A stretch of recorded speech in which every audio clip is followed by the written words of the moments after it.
空が青いな。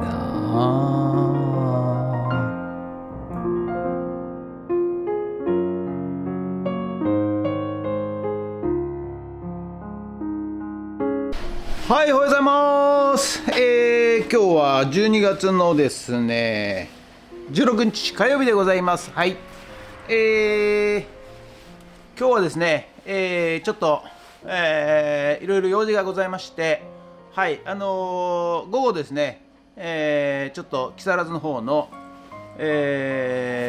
司法書士さんのところにちょっと行ってこようかなと思っております。はい、ということで、ちょっと今日午後ね、古民家の工事は行けません。はい、すいません。ということで、今日はね、やることがないんですが、やることがないっていうか、やることいっぱいあるんですけど、はい、ぼちぼちね、やっていこうかなと思っております。はい、ということで、本日もよろしくお願いします。ゲッツ。はい、それでは毎朝のモーニングルーティーンでございます。写真撮っていきたいと思います。はい、 CD こちら、こちら、こちら、こちら、写真撮っていきたいと思います。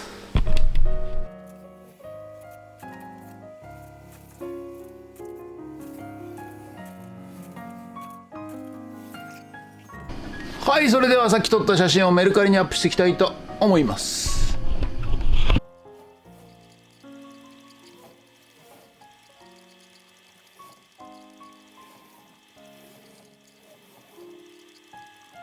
はい、ということで本日は以上となります。ご視聴ありがとうございました。今日はねこれで終わりとなります。で、午後はね、ちょっと古民家の方の作業はお休みとさせていただきます。で、この後ちょっとね木更津の方の、司法書士さんのところにね、ちょっと行ってこようかなと思っております。ということで本日は以上となります。ご視聴ありがとうございました。もしよろしかったらチャンネル登録と高評価ボタンをお願いします。ということで以上となります。ありがとうございました。人ゲッツ。はい、ということでね、今日は、ネタがなくて申し訳ございません。木更津の司法書士さんのところに行ってまいりました。はい、司法書士さんのところで、やるというのは何かと言いますと、手続きを代行して、申請してもらうと、そういうね、ところでございますので、あるものを買いまして、申請をお願いしたと、そういう次第でございます。でね、私はそもそもね、全く買う気はなかったんでございますが、ある日突然、引き寄せられてまいりました。はい、でこれがね今後どういう展開で、迎えられるのかは私も予想不可能でございますが、縁があって、買いましたんでね、今後の、活動をご覧ください。はい、ということで、本日はありがとうございました。今日はねちょっとごめんなさい、ネタがあまりなくて申し訳ないんですけど、はい、今ね木更津の司法書士さんのところに、ちょっと手続きをしに、はい、行ってまいりました。はい、ということで、なぜ手続きに行ったのかと申しますと、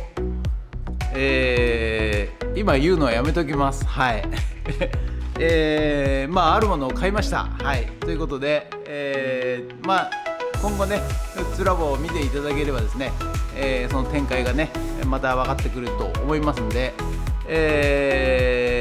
引き続き、やっていきたいと思います。ということで、本日は以上となります。ご視聴ありがとうございました。もしよろしかったらチャンネル登録と高評価ボタンお願いします。ということで、年のせいですけどですね、皆さんね、事故のないように、怪我のないようにね、お願いいたします。ということで以上となります。ありがとうございました。人決